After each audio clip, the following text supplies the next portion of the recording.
ज्ञानतिमिरान्धस्य ज्ञानाञ्जनशलाकया चक्षुरुन्मिलितं येन तस्मै श्रीगुरवे नमः। श्रीचैतन्यमनोभीष्टं स्थापितं येन भूतले स्वयं रूपगदामह्यं ददाति स्वपदान्तिकं।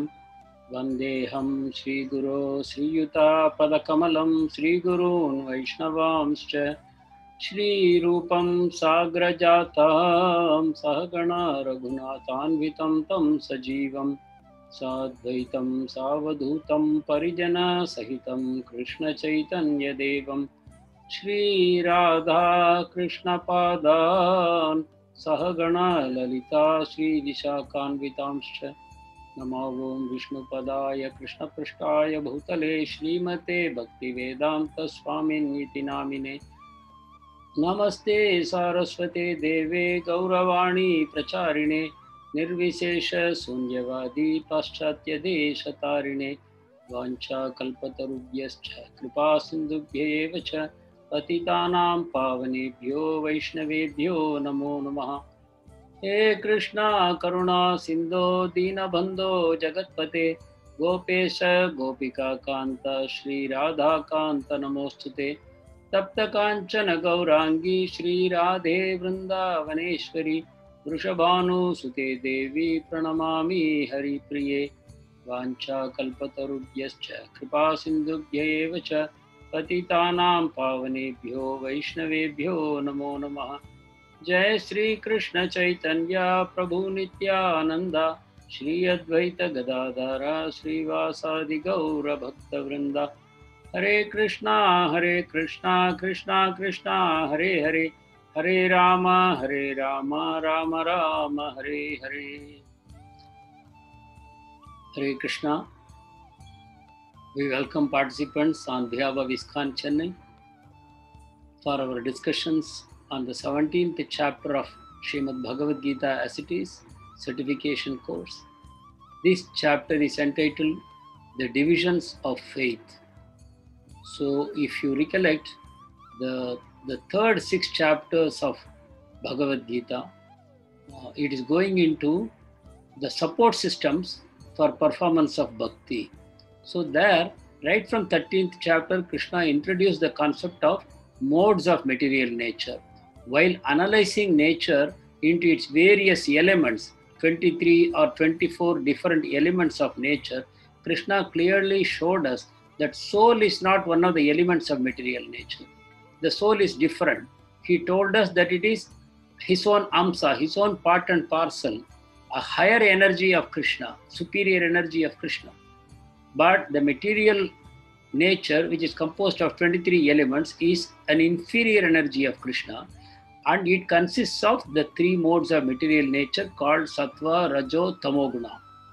Then Krishna explained details of Sattva, Rajo, Tamoguna in the succeeding chapter, and then subsequently whatever 15th, 16th chapters we are discussing, that is also to show us how the 3 gunas are manifesting in the lives of people. So again in the 17th chapter, there is further discussion on the divisions of faith, and every time Krishna says this is the topmost secret knowledge, the highest secret knowledge. And Krishna says just by knowing this, you can attain my nature. That is the kind of assurances that Krishna is giving to Arjuna. And actually, as I have been repeatedly telling in the Bhagavad Gita classes, it is actually a practical. Krishna is showing us the way how to come back to him. Simultaneously, he is telling us why we are suffering here. Because oftentimes, it is difficult for us to even admit that we are suffering. Our life is always like waves. Sometimes it is up, sometimes it is down. Or like in the Ferris wheel, if you go in the fun world, you are in the Ferris wheel. Sometimes you are in the lowest position, sometimes you are going up and up and up, and then you are on the top of the world, and then suddenly you start coming down. Life is like that. So sometimes we feel, oh, my life is going all right. I don't think there is any serious problem, but we always forget that birth, old age, disease, death is a cycle that all of us have to go through. And death means everything is snatched away. Mrityu sarvaharashchaham. Krishna says, as death, I take away everything from you. So as sure as death, as we say, but Unfortunately, human beings are very prone to forget all these things. That is why Buddha avatar, we say Buddha, even though he was a king and he was having all pleasures around him, he had a nice, beautiful wife and he had a newborn child and was going to be the success of the whole kingdom. Everything was going for him, and the father was very happy not to expose him to anything bad. But by divine arrangement, he saw 4 cases displaying birth, old age, disease, and death. And instantly he decided, until I find the answers to these 4 inevitable questions, then what is the point in my enjoying being a king? Immediately he left the kingdom. He knew his father will not let him, so overnight he just ran away from the palace. But how many of us have these strong feelings? So when the suffering comes, we suffer, and sometimes we blame God or anything we don't quite understand, and then we go back to live our usual life. Why it happens? This Krishna will explain here, and Krishna will encourage us to find an answer to this problem of the modes of nature and how to transcend the modes of nature. That will be the discussion here. It's a very, very practical chapter. So if we are going to listen to it like a theory, then I'm sorry to say it will not make much impact on you. You may get a feeling that, oh, I have learned something, but it may actually produce opposite results. Until we start implementing this in our life, as suggested by Krishna. And implementing means what? Straight away you can start with japa. You can start chanting the Hare Krishna Mahamantra, so mercifully given to us by Chaitanya Mahaprabhu, and then we can start seeing the results manifesting in our life. So welcome to the chapter on the modes of nature, how they operate on our faith.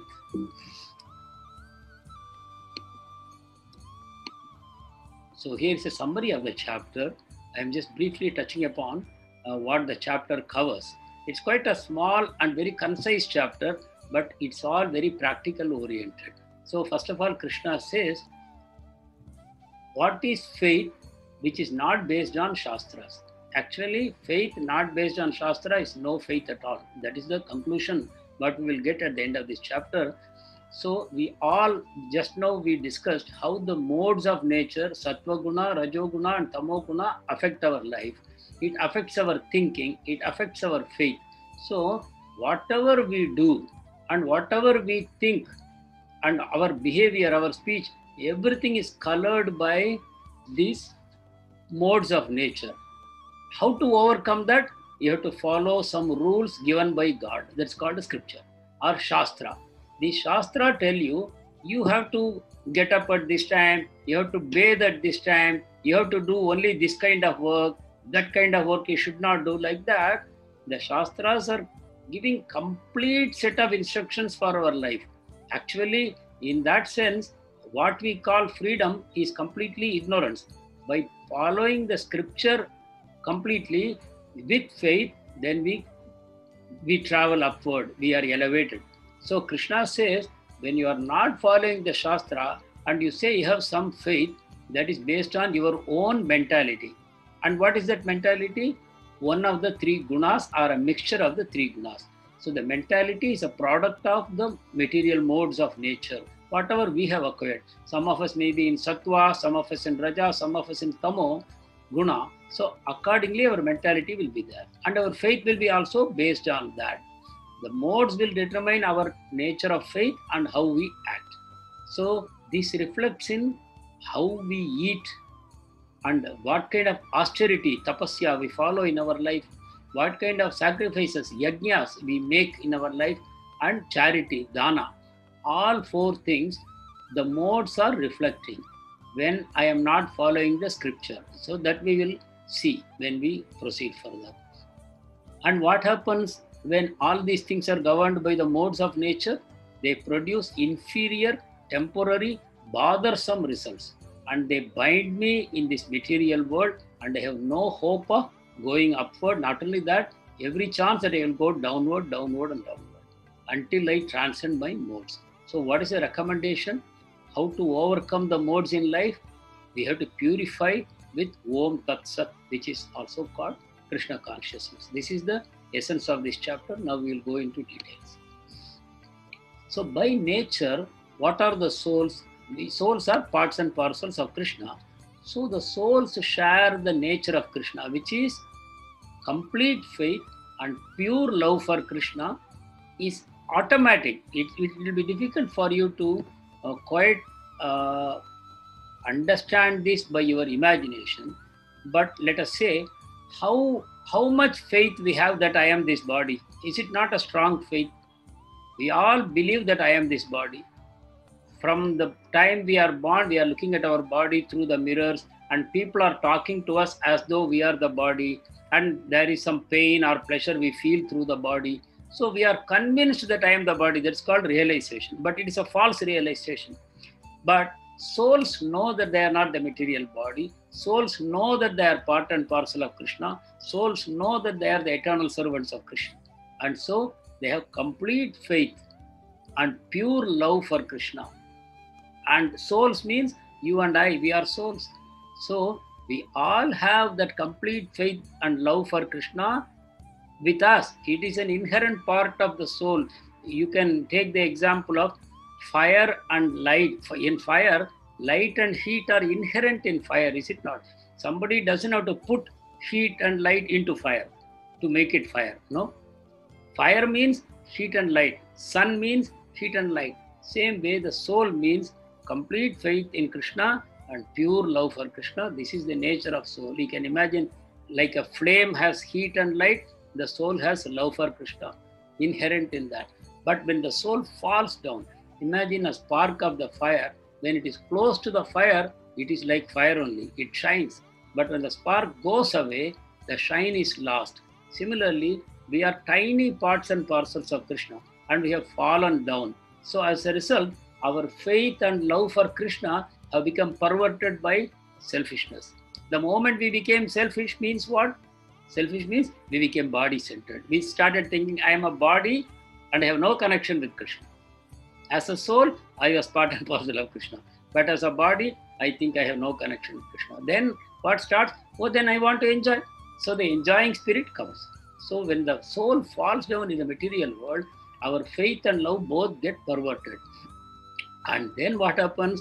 We are caught by the modes. Actually, Maya Devi catches us through the three modes. Somebody by goodness, she binds, Sattva Guna. Somebody by passion, she binds. And somebody by ignorance, she binds.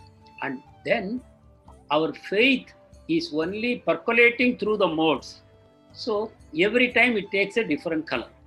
Because the faith is coming through the modes. See, I am there. My consciousness is there, but it is coming filtered through the modes. Imagine I am wearing a yellow spectacle, then I see everything yellow. You can imagine that is like Sattva Guna. Then I have a red spectacle. Then I see everything as red. And I have a, black spectacle. So everything looks dark. That is ignorance. So like this, false religion is produced in the three modes of material nature. What is false religion? True religion means worshipping Krishna because that is inherent in me. I am his part and parcel. So I love him, I serve him. It is my nature. There is nothing unusual about it. But I start worshipping other gods. I start demanding some benefits from them. When I serve Krishna, I don't demand anything because as part and parcel of Krishna, I am Purnam. Krishna is Purnam. I need nothing. I am just exhibiting my love to Krishna. And in turn, Krishna is exhibiting his love to me. It is an exchange of love happening between Krishna and the soul. That is religion. That is true religion. False religion means, now we will see how it goes. Please pay attention. Whatever we speak is practical issues we are talking. How to implement this in our life. That is how you should be thinking. The importance of following Shastras. Now again, I will be repeating many things here, but it is worthwhile. Every time some new addition will come. So why should we follow Shastra? Because all of us are conditioned souls. Except the pure lovers of Krishna, who is the Guru Parampara. The pure Vaishnavas, the Guru Parampara. They have the pure faith and love for Krishna, what is seen in the spiritual world. In Goloka, all the souls are pure lovers of Krishna. They have complete faith, realization. Same thing is available through Guru Parampara. How? Just like power is generated in the power station, and in my house, I switch on the button and my lights are burning, my fans are swinging, and my refrigerator, microwave oven, washing machine, everything is working. How this power is coming into my house? It is produced somewhere far away in a power station, because there are so many pillars, there are substations, there are transformers, there are step-down transformers, and ultimately it is entering into my house. It is the same power which is coming. In a similar way, the parampara carries Krishna's message and gives to us directly. So accept that perfect way which is pure. Next category is following the Shastras. Until we restore the pure love of Krishna which is in the soul, we have to follow Shastra. There is a next level. They are called demigods. Now you can understand. The Guru is above the demigods. We have to understand. Absolutely. The Guru is beyond the demigods. Why? Because demigods are certain administrative positions into which Krishna has placed some souls based on their qualification. Krishna thought, these are not purely in love with me yet. They still have some goodness. The mode of goodness is still there in them. So I will make them the administrative heads. So they come below the pure representatives, the bhaktas, the pure devotees of Krishna, the Guru Parampara. They are on top. They are Goloka people. They are beyond material world. Once you come to material world, the highest is Sattva Guna, or mode of goodness. And that is the demigods. So how do you come to mode of goodness? By respecting and following Shastras. If you don't respect Shastras, or you say, I respect Shastras, but I don't follow them, then you become a demon. Now you understand this word, how it can be classified? Those who believe the scriptures and those who burn the scriptures on the street. You know who these people are. So when you burn the scripture, that means you deny them, you refuse them, you reject them. Then you become demon, because you are against God. You are opposing. Scriptures are coming from God for purification of our consciousness. We reject it. Then what is the hope of coming out of the modes? So we have to understand, whether I like or not, I should follow the Shastra. This is key. Why? I will not like the Shastra because I am in Rajoguna, Tamoguna. They are very much there in us. Especially in Kali Yuga, Rajoguna, Tamoguna are very strong in us. So we will not like the Shastra. If Shastra says get up at 3:30 in the morning, Brahma Muhurta, how many of us will like to get up? If Shastra says take 3 baths in a day, how many of us will be willing? And we have to spend some time for puja, for expressing our love to God, for reading the scriptures. We have to give some time for all these things. Then we have to serve elders. We have to serve father, mother. We have to serve the Guru. Like that, there are so many responsibilities. We have to worship the demigods. So many responsibilities are given in the scriptures. We have to serve our relatives. We have to serve humanity. We have to serve subhuman, like animals and birds. We should not cause any violence. We should not cause suffering to others. So many do's and don'ts are there in the scriptures. So we don't want to follow them. So we become demons. So even though we will not like them, why we will not like them? Prabhupada gives the example of a sick man. He has got a jaundice and somebody gives him a glass of sugarcane juice. So because the liver is affected badly, it's a bile disease, it is bitter. So even if you drink sugarcane juice, someone said it will taste like petrol. So they will say, no, I don't want sugarcane juice. Similar way, Shastras are like our mother. But we say, no, I don't want to follow Shastra. Why we say that? Because we are deceased. We have separated from Krishna. We are leading a selfish life. We want to enjoy our senses. So for that reason, we become demons. By not following Shastras, we fall down into our inferior modes of nature. But Shastra, if you just have faith and say, I will follow, I don't like it, I know, but I will follow. That will elevate you to true knowledge. What is true knowledge? Krishna. I am part and parcel of Krishna. That is true knowledge. Goodness will gradually elevate you to that point. And then peace and prosperity will come to everyone who follows Varnashrama Dharma. Unfortunately, we don't have time for discussing Varnashrama Dharma in great detail here. Maybe in future classes we will do.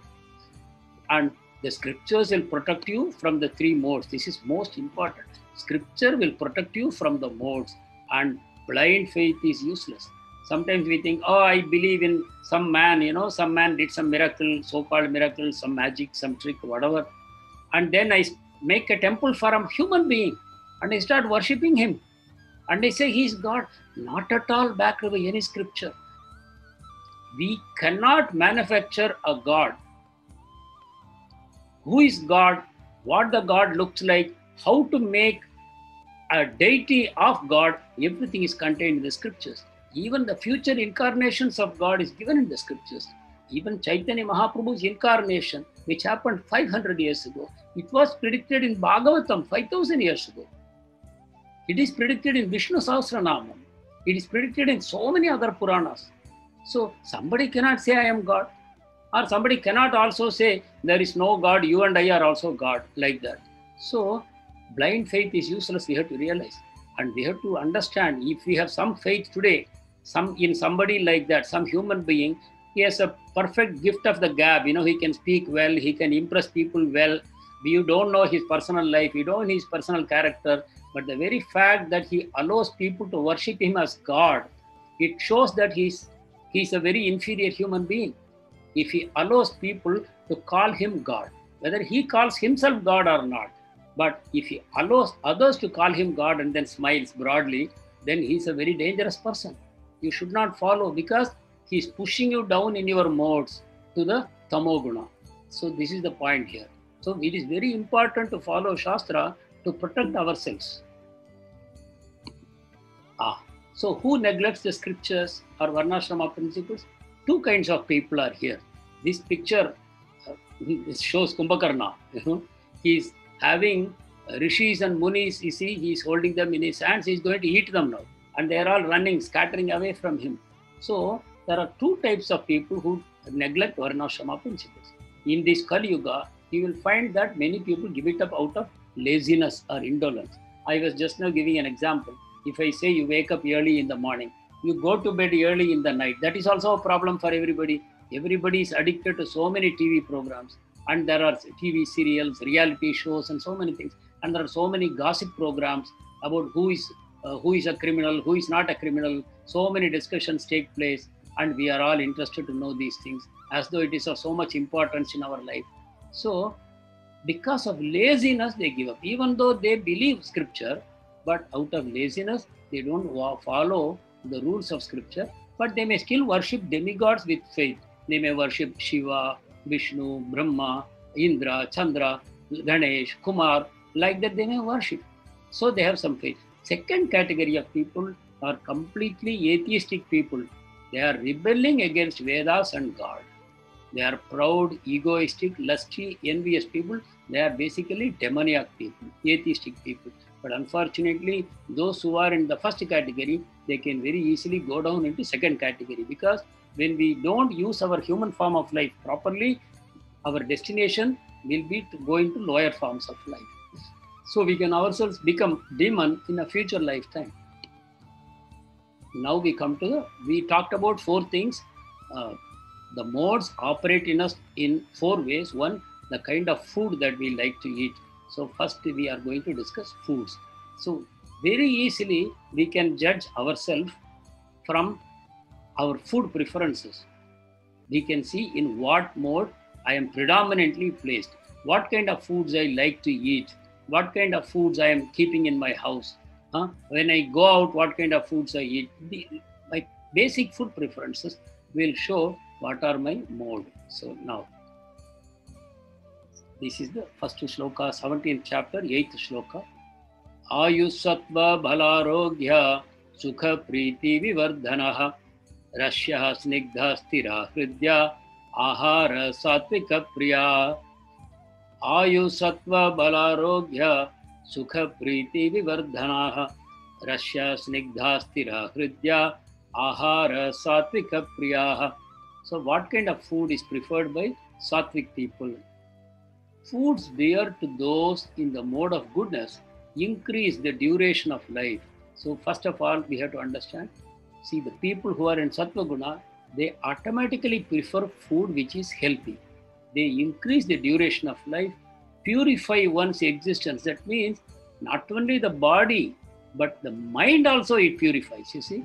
Purifies one's existence and gives strength, health, happiness, and satisfaction.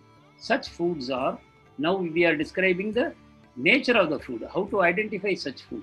Juicy, fatty, wholesome, and pleasing to the heart. These are the foods. So mostly they are natural foods. We will see a small list of what they are. But here you understand sattvic food is not only healthy food for the body, but also for the mind. So how often we connect the food with the mind? We don't. So many times, for example, we say, oh, onion and garlic are very good for health, but they are not good for health because they are not good for the mind. They pollute the mind with Rajoguna and Tamoguna, and naturally sickness will follow. Maybe you won't eat onion and garlic and become sick immediately, but because your thoughts will start becoming inferior quality over a period of time, steadily it will degrade and you will become sick. Where is the question? If I develop bad habits, for example, if I become lazy, I don't like to wake up in the morning, early in the morning. I don't like to do worship of God. I don't like to go to temples. I don't like to associate with good people. Then what will happen? Slowly bad habits will take control of me and I will become sick. So am I interested in being healthy today? Even that we may not know in due course of time. But we think some good food I eat only because it is healthy for me. How can I give up? That is very short-sighted. When our scriptures say that some foods are tamasic, then we should quickly avoid it because the Shastras don't permit. Why we don't offer onion and garlic to Krishna? Why we don't offer it to God? At least to gods who are in Sattva Guna. They are not fit for offering. So how can I eat it? There is some logic there, is it not? So we have to select food which increases the duration of life and simultaneously they purify my consciousness. It should generate good thoughts in me. It should increase my faith in God. It should increase my faith in the scriptures. It should produce desire to live my life according to the scriptures. Then it is good for me. So this is how it is. Some sattvic foods are fruits, nuts, green vegetables, milk and milk products. I have not written onion and garlic here. Consciously we should avoid them even though they are also vegetables. Milk and milk products. About milk, I would like to say a little more. Milk is actually a miracle food. Why we worship cow? It is not simply sentiment, but yes, sentiment is also very important. Cow is considered as a mother. There are 5 different mothers which are given in our scriptures, in our Manu Samhita. Not only the mother who gave birth to us, but also, sometimes the child is brought up by another woman by giving her breast milk. So she also becomes a mother for the child. Then the king's wife, the guru's wife, they also become your mother. And then the cow. Why? Because it is a cow's milk which is maintaining us throughout our life. Mother's milk we are weaned off after some time. But even for a sick person, what do we give? We give milk. Of course, today everything has become artificial milk. We buy in packets. We have not seen a cow for a long time. We have no respect for cow. We want to kill and eat the cow.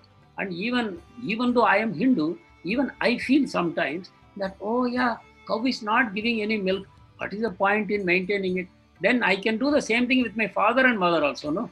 When my father and mother are touching 70, 80 and they are not very productive, I can say my father and mother are not productive. Let us put them in a factory, nicely grind them and apply them to the plants. Can we do that? But if we treat the mother cow like that, slowly our consciousness will go to that level. It will degrade. And now I will tell you about cow's milk. It's very, very important. The kind of cow proteins and the fat, they are the ones that can break through the brain-blood barrier. The cow's ghee, for example, especially, nowadays we talk about A2, A1 milk and all these things. I don't know how many of you heard about it. But the Indian cow variety, the indigenous cow variety of India is supposed to be very special, the cows and bulls of India. So that milk, what is delivered to you, the medicines delivered through the ghee or cow urine, etc., they act very fast. It is supposed to be an excellent catalyst. We all know the cow product, the miracle effects of cow's milk, cow's ghee, cow urine, cow dung. Everything about cow is sacred. And what does it eat? What you reject, it eats. The grass, we cannot digest it even if we eat, it eats that.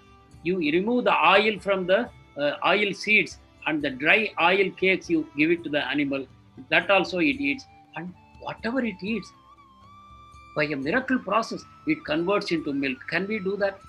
We have so many factories. Can we put grass and all these unwanted oil cakes there and bring out milk? No. This milk has the power to generate special cells in the brain, which are suited for spiritual development. So that is why milk is very special. Milk is an integral part of Indian culture, Indian ethos, Indian dietary system.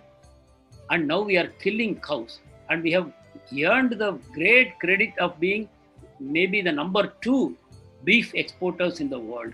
That is India. Bharat, which is supposed to be the land of dharma, we have become the land of adharma. So unfortunately, because scriptures we have lost. We have no respect in scriptures. That's a sign of Kali Yuga. But are we going to sail with this tide only, or are we going to protect ourselves? If everybody is going to hell, is it okay for me also go to hell along with them? So this is for our consideration. Then grains like rice, wheat, sugar, with this you can produce any number of items. Srila Prabhupada used to say, with these ingredients, thousands of very palatable items can be made, very healthy items can be made. And you can spiritually progress while maintaining healthy body and a long duration of life. And then sattvic food also is what is prepared and consumed fresh within 3 hours of preparing. Juicy, fatty, non-spicy, nourishing food, neither too much nor too little. This is also to be taken into account. Krishna will say in another chapter, in the 18th chapter, you should neither eat too much nor too little. And that is also an important part of having sattvic food. 9th shloka. Katvamla lavanati ushna tikshna ruksha vidahinaha ahara raja sasyeshta dukkha sokhamaya pradaha. Katvamla lavanati ushna tikshna ruksha vidahinaha ahara raja sasyeshta dukkha sokhamaya pradaha. Foods that are too bitter, too sour, salty, hot, pungent, dry and burning are dear to those in the mode of passion. Such foods cause distress, misery and disease. So this is the effect of Rajoguna food. Now you would have understood, when I talk about sattva, I put yellow. When I talk about passion, I put red. I could not get a better red in my PPT. And then tamo means I will go for black. So we should know to associate these things. Sattva guna means goodness. Rajoguna means passion. We act in passion. And we know the root of passion was the attraction of man, woman. We have discussed in another chapter. All these things you should remember. We have also given you notes. I hope you are taking good use of it. So the nature of Rajoguna food is too bitter, too sour, salty, too hot, all extremes, pungent, dry, burning. This kind of food is preferred by Rajasic people. If you see that too many items you like are in this category, then you know you are in Rajoguna. It's such an easy way to identify. Even though it is also possible that you may like these foods, but you think you are a Sattva-guna person, but you are moving towards Rajoguna. That is also possible, because the foods will produce, have these gunas in them, and these gunas will be produced in you. If you want to have Sattva Guna, you should start taking more and more of Sattvic food. Sattva Guna will be produced in you. What is the effect? While eating, it produces distress because hot, spicy, pungent food. And it produces depression after eating the food. Gastric problems will start, some piles problems may start, indigestion may start, all these miseries will come. And then in the long term, diseases will come, in the more long term, sufferings will come. So distress, misery, disease results from food in the mode of passion. Should we eat it? It's a choice that we have to make. Now, this is about Tamoguna food. Yatayamam gatarasam uti paryushitam chayat vichishtam apicha medhyam bhojanam tamasa priyam. Yatayamam gatarasam Puti paryushitam chayat uchishtam apicha medhyam bhojanam tamasa priyam. This is about people in tamogun. Food prepared more than 3 hours before being eaten. Food is good only maximum 3 hours to eat. Once cooked, it has a shelf life of only 3 hours according to Shastras. You can't refrigerate and keep it forever, sometimes even 1 year. Cooked food, life is 3 hours. After that, it loses its life rejuvenating power and then it becomes harmful steadily. And food that is tasteless, decomposed and putrid, can imagine, food consisting of remnants, what people have eaten and left away, and untouchable things. Some people like that. Tasteless food, decomposing, putrid food, and remnants, what left over. These are the food dear to people in the mode of darkness. There is no question. This such a perfectly a definition is given here. Tamasic food. So what is the effect of food in ignorance? Stale, refrigerated or packaged foods are all in mode of ignorance. Non-vegetarian food, very much in the mode of ignorance. It produces more and more ignorance, means breaking the scriptures, violating the scriptures and following your whimsical ideas. That follows from tamoguna food. Remnants of others, whatever has been left over by man and animal, which are untouchable, inedible, they will eat that. But then some exceptions are given for eating remnants. What are these? Remnants of the Supreme Lord. What you offer to Krishna as bhoga and comes back to you as prasadam, that is very good. That should be eaten as much as possible. Similarly, saintly person, especially spiritual master, our guru has taken something and with his permission we take his leftover. That is very purifying. It produces transcendental quality, not even sattva. It will take you beyond the 3 gunas and all-round happiness it produces. So exceptions for taking remnants is the Lord, the Vaishnavas and the spiritual master. Except them, nobody else, remnant should be taken. If you eat tamasic food, life depletion, life goes down, disease increases, infection increases, moodiness, depression, etc. increases. This is the result of tamasic food. So these are general points about food. The purpose of food is not only to fulfill my stomach, it produces at 2 levels. It nourishes the body at the gross level and subtle level. Gross level means it produces my bones, my flesh, my muscle, my blood, and so many things within my body it produces. And subtle level, it influences my brain by producing subtle tissues in my brain which make me amenable to spiritual culture. It's not possible otherwise. How many people can understand spiritual subjects? It is all totally metaphysical. Physics I can understand on a gross platform by using my senses. But this is metaphysics, beyond physics. How can I understand unless I have the subtle tissue in my brain? So to produce that subtle tissue, we should take sattvic food, especially milk, cow's milk. So it increases duration of life, purifies the mind and strengthens the body. And who is the authority on food? Our own wise ancestors and the scriptures. They have selected these foods, milk and milk products, rice, wheat, sugar, etc. Milk is a miracle food. I have already told that. Animal fat and protein is permitted only in the form of milk. The cow is converting its food into milk, which contains fat and protein. That is animal fat, animal protein. Only that is allowed. Ghee, milk, curd, these are all animal fat, right? That is only permitted to eat. You cannot cut the animal and eat. Slaughter is ruled out. Subhuman. It is subhuman to eat meat. Lions can eat, tigers can eat, but we are not supposed to eat them. Then we come to another form of food, which is prasadam. This is not within the 3 modes of nature. We have already discussed. Prasadam is transcendental. Best food. It is beyond the modes. It is transcendental. It will take you directly into Krishna consciousness. If you are in Tamoguna also, from Tamoguna you can go to Krishna.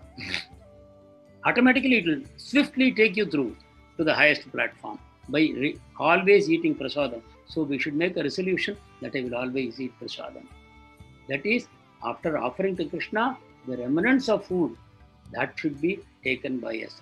So Krishna says, यज्ञशिष्टासिनः सन्तो मुच्यन्ते सर्वकिल्बिषैः भुज्यते ते त्वगं पापा ये पचन्ति आत्मकारणात्. Very shocking information from Krishna. Those who eat for satisfying their senses, they eat only sin. Whereas those who prepare the food as a sacrifice to the Supreme Lord and they offer it to Him and they accept the remnants as prasadam, they are purified from all sins. And Krishna says what He will accept. Patram pushpam phalam toyam yome bhaktya prayachati tadaham bhakti upahridam asnami prayatatmana. Patram pushpam phalam toyam. You can offer Him a leaf, tulsi leaf, pushpam, any flower. You can get nice fragrant flowers and offer it to Krishna. Phalam, fruit, even a banana, you can offer.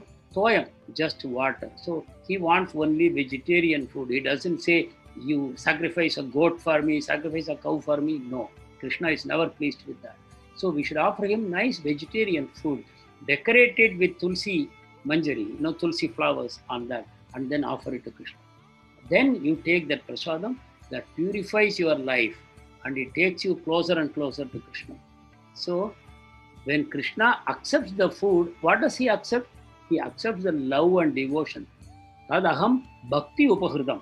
Your devotion, the love you put into that food, that Krishna accepts. And then He returns something. What is that? His mercy.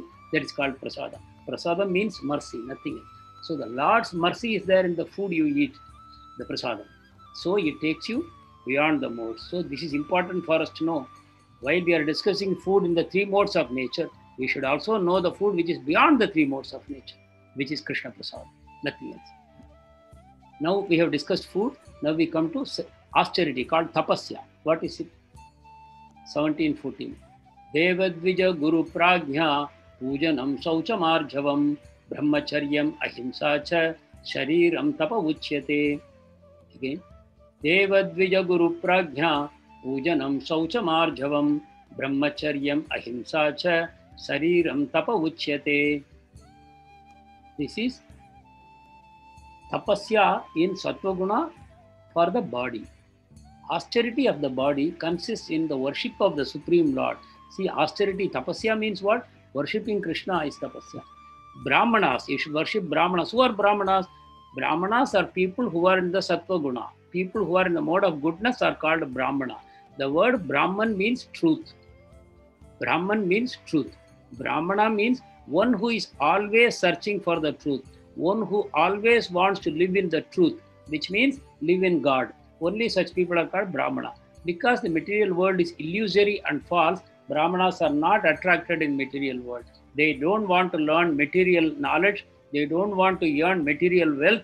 They don't want to enjoy material pleasures. They are only interested in the truth. So they are called Brahmana. So you should worship Krishna. You should worship such Brahmanas, not by birth. This is by quality. Very clearly we can see. Only fools will say Brahmana, Kshatriya, Vaishya, Shudra, they are all by birth. Nowhere Bhagavad Gita says like that. It is all by quality. But because we don't have a Varna, we don't have a Gurukula system, this system has been destroyed already by the British and the Mughals who ruled us. They have destroyed. And unfortunately, the governments that came after that, they are also atheistic governments. So they don't want to restore these wonderful systems. Similarly, we should worship our superiors like father and mother. They are worshipable. And then we have to maintain cleanliness of the body. We should live simply. Simply means accept the necessities of life. Don't go for more and more luxuries and comforts in life. And simplicity also means no duplicity. Don't want to show yourself as a big shot in the world. So there is austerity of the body. Celibacy.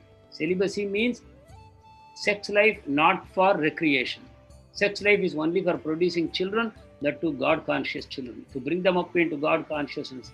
That is allowed. So Grihastha, who maintains this principle that sex is not for recreation, he is also called a brahmachari. He is producing children to serve God and non-violence. These are all the austerities of the body. Austerity in sattva, in speech. How you should speak in sattva guna. You can see that. So a person in sattva guna, now you know how he keeps his body. Now you will see how he speaks. Anudvedakaram vakyam satyam priyahitam chayat swadhyaya bhyasanam chaiva vangmayam tapa uchyate.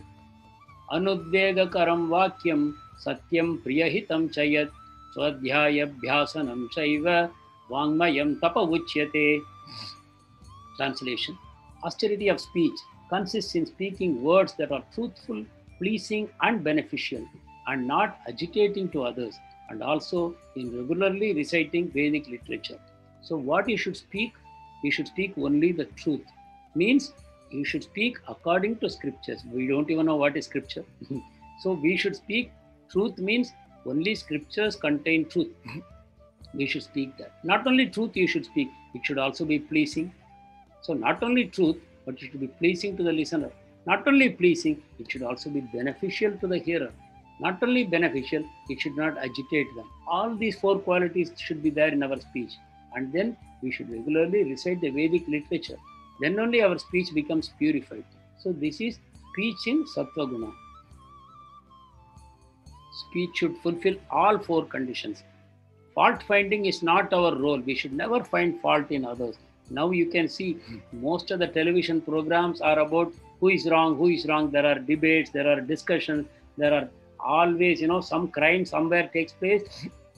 Everybody wants to know who is the criminal. What is my business? It is the business of the judge. It is the business of the police department. In what way it is good for me? So much of my time is being wasted in that. So fault finding is not our role. Unless you are in the position of a judge, unless you are in the position of an executive police department, or if you have to find fault with your subordinate, if it is your role as a teacher to find fault with your children, even then you should be truthful, pleasing, beneficial, and not agitating. This is a condition you should always fulfill. So we should never find fault with others. We should never speak the fault of others, either in front of them or behind them, unless they ask you. That is a very violent speech. That is not in Sattva Guna at all. Then we can also observe silence, which is very good. And to speak about Krishna is actually considered as silence. Not that you should seal your mouth with a tape, If you are always speaking about Krishna, you are considered as a man who is observing silence. 16th shloka, austerity in Sattva, mind. Now we are talking about mind tapasya. Manaprasada saumyatvam mauna atma vinigraham bhava samshuddhir ityetat tapo manasa muchyate. Manaprasada saumyatvam mauna atma vinigraham bhava samshuddhir ityetat tapo manasa muchyate. Translation: satisfaction, simplicity, gravity, self-control, and purification of one's existence are the austerities of the mind. So the mind should be always satisfied. How the mind will become satisfied? By realizing that I am a child of Krishna, He is going to fulfill all my needs, and I am satisfied with whatever I have. That is satisfaction. Simplicity means you don't pose before others something that you are not. Supposing I don't know something, I don't have to pose as though I know it. Or if I am poor, I don't have to pose as though I am rich. If I am not so intelligent, I don't have to pose as though intelligent. People, nowadays, they want to build a big house, they want to buy a car, everything in loan, because they want to show others that no, I am also well off. And then they have so much problem repaying the loans. The entire peace of mind goes. Many people are driven to depression and suicide. So if you are simple, if you don't pose something that you are not to the world, life becomes very easy. Then you are able to remember God very easily. Gravity means always remembering God in your heart. Your thought should be always in terms of this body is temporary, I should go back to God. That should be, it should be grave in your temperament. Self-control means you have to only follow the rules of scriptures. Then you become controlled. And same way, purification of one's existence, following the rules of the scriptures and never indulging in unnecessary sense gratification. When you are not following scripture, your senses will drive you for sense gratification. These are the only two things. Scriptures protect you from your senses. But when your scriptures are not followed, then your senses will take control over you. So these are the 6 Goswamis of Vrindavan.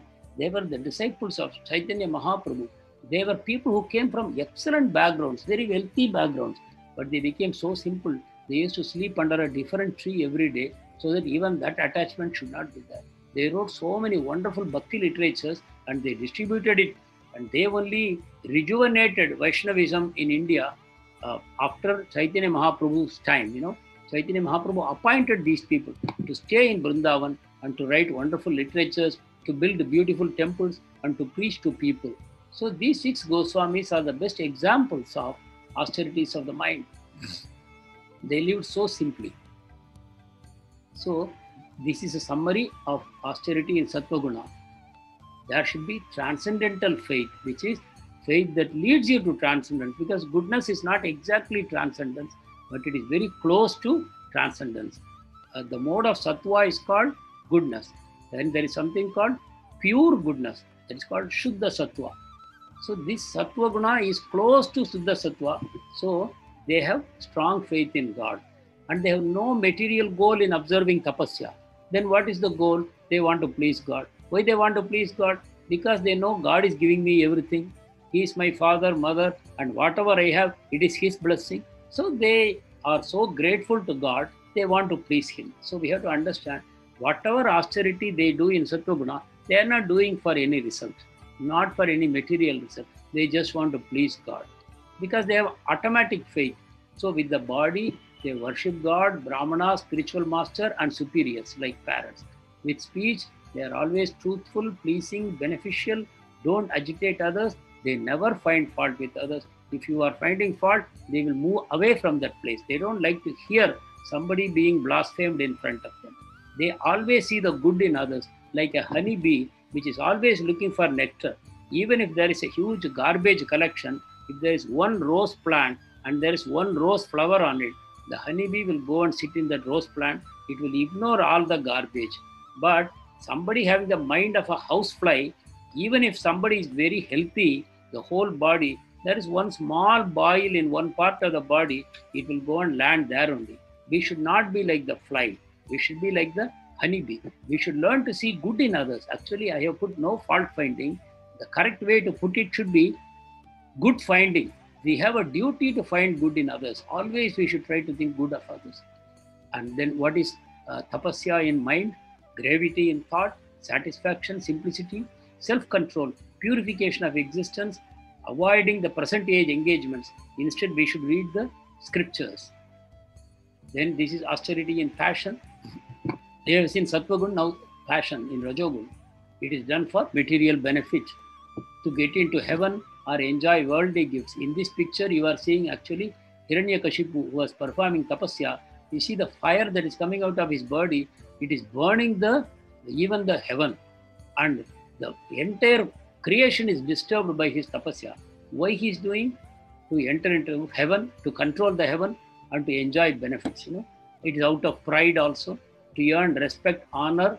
So whatever benefits you get, this Rajoguna tapasya, it is neither stable nor permanent. It's oscillating always. And Hiranyakashipu, he became killed very quickly. While his son, he did no tapasya. He was only a lover of Krishna, and he became eternal. And Hiranyakashipu died very soon. Even before his son was 5 years old, Hiranyakashipu died. And austerity in ignorance. This is third type, Tamogun. Out of foolishness, self-torture, to destroy or injure others. So these Ravana, Hiranyakashipu are the people, examples of austerity in Rajoguna, Tamoguna type of people. And here I give an example of Dhruva Maharaja, who was 5 years old, and because his stepmother insulted him, he ran into the forest to do tapasya to see Vishnu. Because his mother and stepmother told him, you pray to God and then you become my child, like his stepmother told him. So he was going to the forest to perform tapasya. On the way, Narada Muni met him. And after subjecting him to some test, this 5-year-old child, Narada Muni gave him the pure knowledge, and he taught him how to do tapasya for Lord Vishnu. So the boy, he had a material desire in his heart that I want a big kingdom. But he performed the worship of Vishnu for 6 months, very strict tapasya, and his heart became purified. Ultimately, the Lord appeared in his heart and also in front of him. And the Lord asked him, Vishnu asked him, my dear child, what do you want? Dhruva said, no, I don't want anything. I saw you, I am so pleased. But the Lord said, no, I know why you came here. I will grant all those prayers that you came. You will become the biggest king in the whole creation. I will give you Dhruvaloka. Then he started crying, He said, oh, until I did not know you, I had a lot of material desires. But I know I was a fool. Now I have you in front of me. I don't want. So this is the power of bhakti to Vishnu. Even though you go to him for material desires, he will cleanse your heart. While fulfilling your desires, he will simultaneously cleanse your heart so that you will never have any more desires like that, material desires. So that is the story I am giving here. This is the special power of worshipping Krishna and Vishnu and their incarnations. Even though you have material desires, you should worship Krishna. So Bhagavatam says, Akama sarva kama va moksha kama arudharadihi tivrena bhakti yogena ijeta purusha param. Bhagavatam says, whether you have no desires at all, or you have all kinds of material desires, or you want to attain moksha only, everyone should worship Vishnu or Krishna, because his worship will fulfill all your desires. So sacrifice in goodness. We have finished tapasya. Now we are coming to yajna. In Sattva Guna, yajna is performed as directed in scriptures. You see, always Sattva Guna means following scriptures. It is done as a duty to please God, not for any material benefit. So another quality of Sattva Guna is material benefits are not so much in their mind.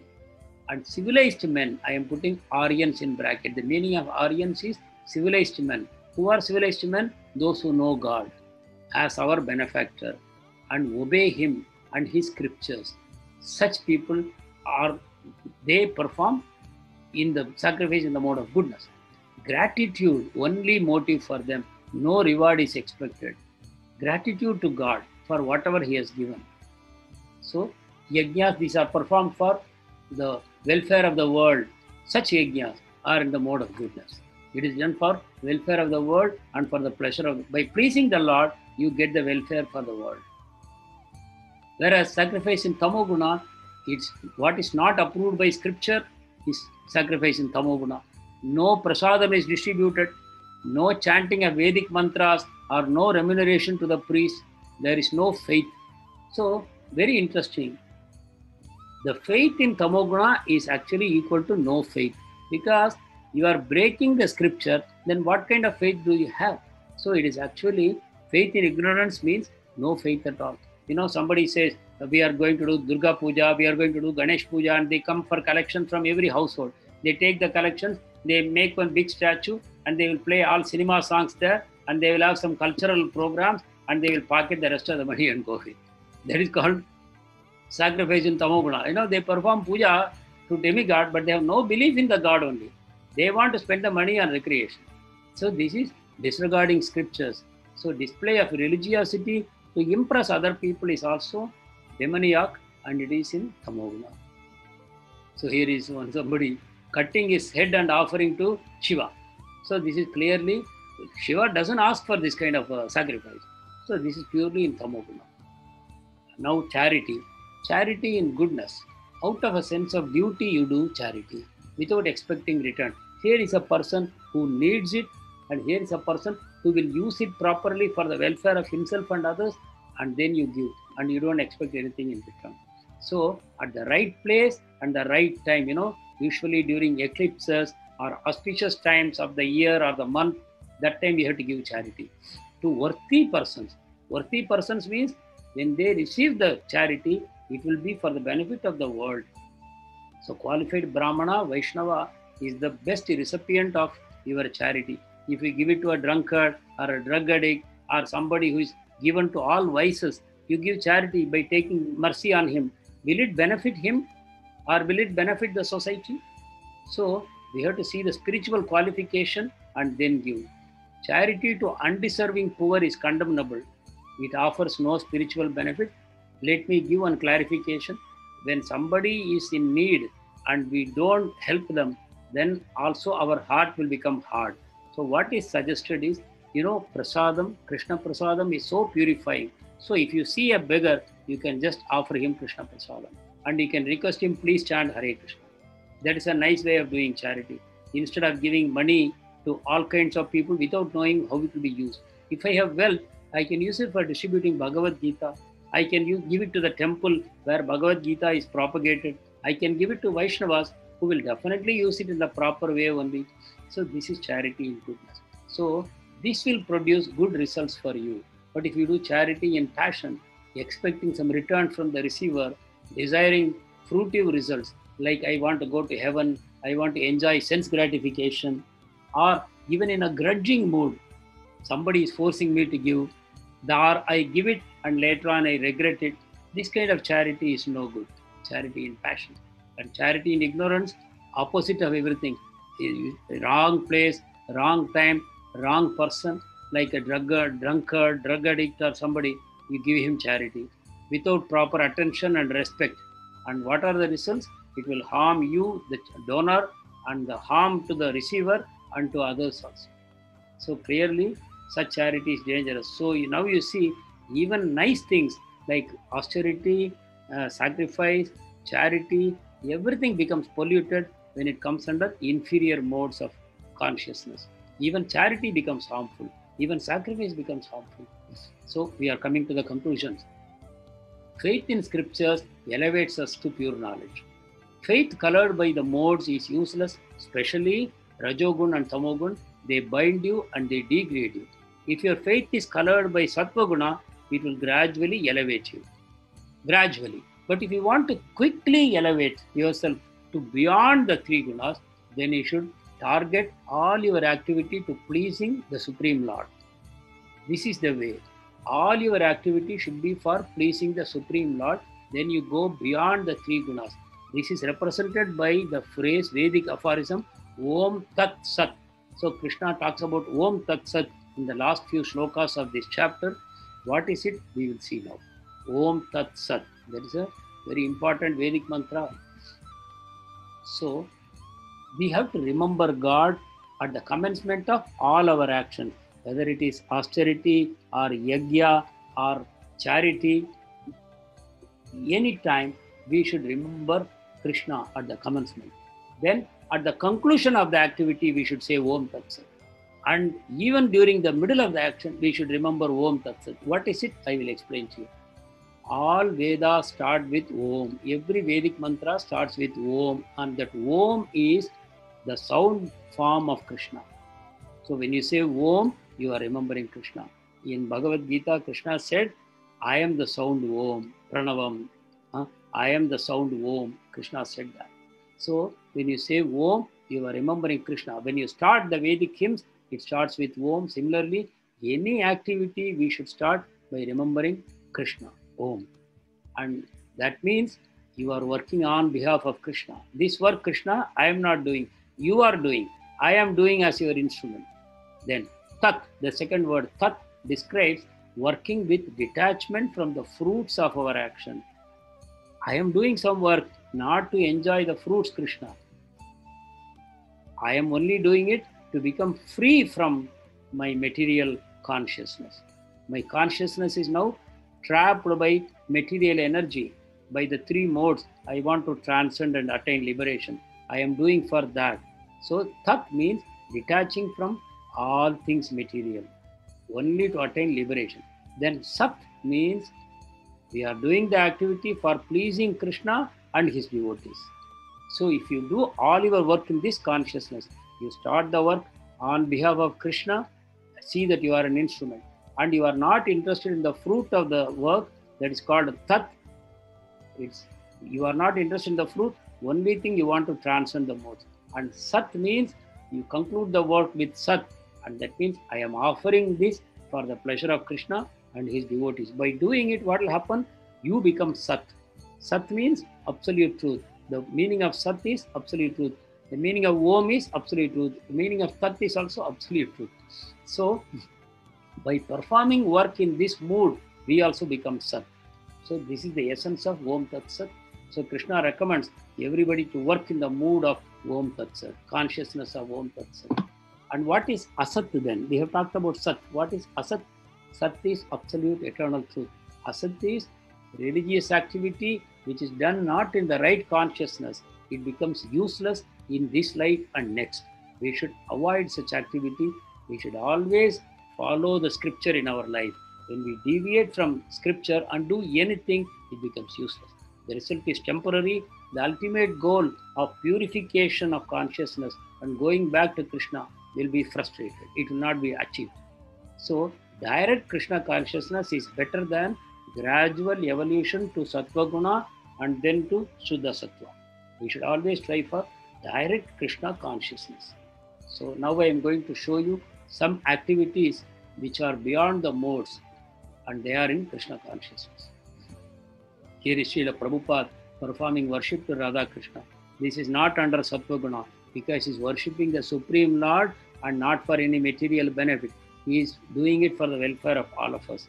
He is doing it for the pleasure of Krishna and he is praying for us. Prabhupada is in need of nothing. So he is a pure soul. So this is a transcendental activity. It is not for any material benefit and it is done to the Supreme Lord's pleasure. And here is a Rath Yatra. People are serving Jagannath and they are going for a procession.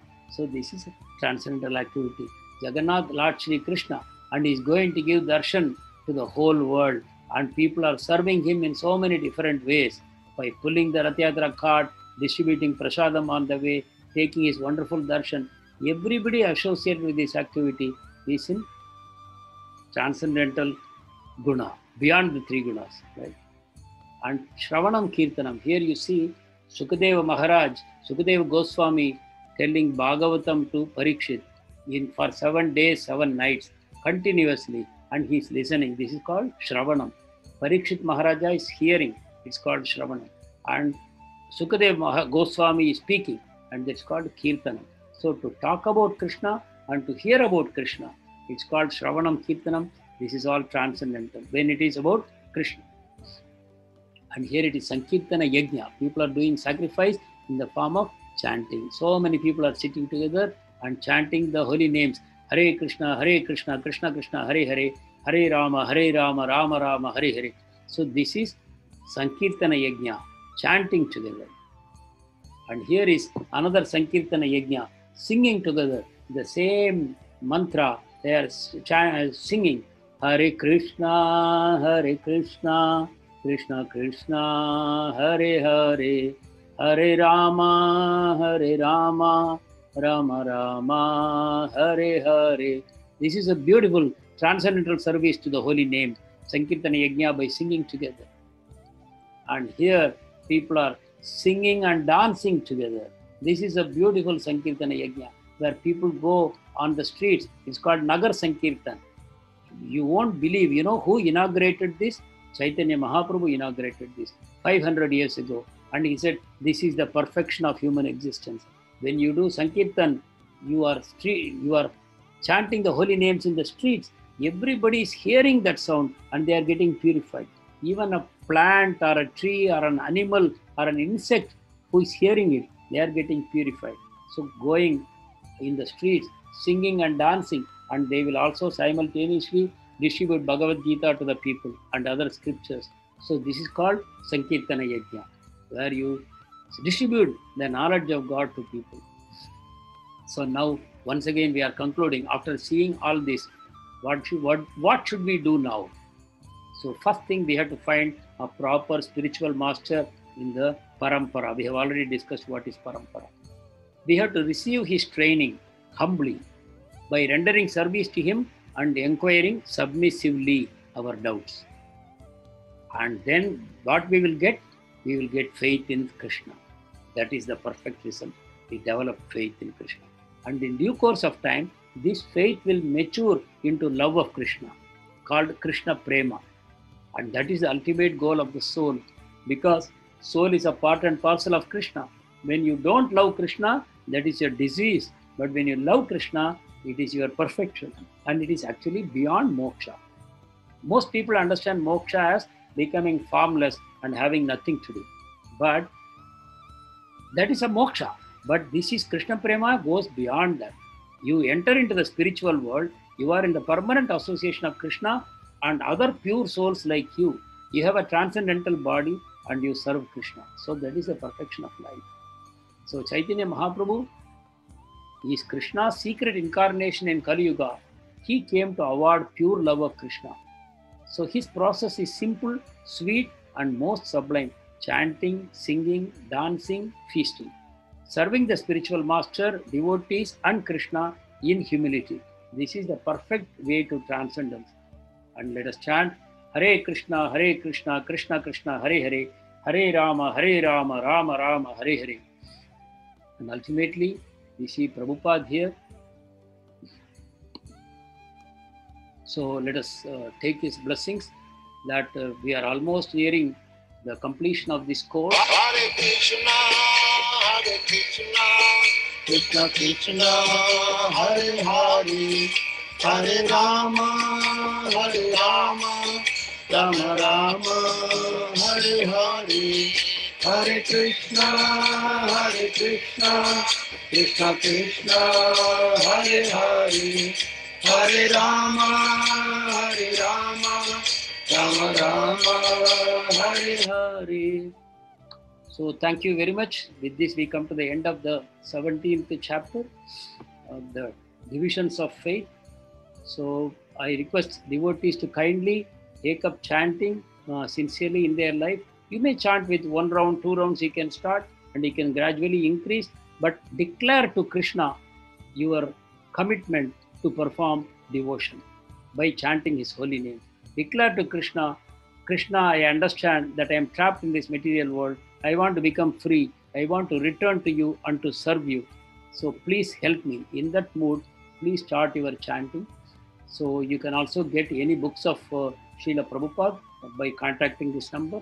So let us once again chant the Maha Mantra for the pleasure of Srila Prabhupada and beg him for his mercy. Hare Krishna, Krishna Krishna, Hare Hare, Hare Rama, Rama Rama, Hare Hare, Hare Krishna, Krishna Krishna, Hare Hare, Hare Rama, Rama Rama, Hare Hare, Hare Krishna, Krishna Krishna, Hare Hare, Hare Rama, Rama Rama, Hare Hare. Thank you very much.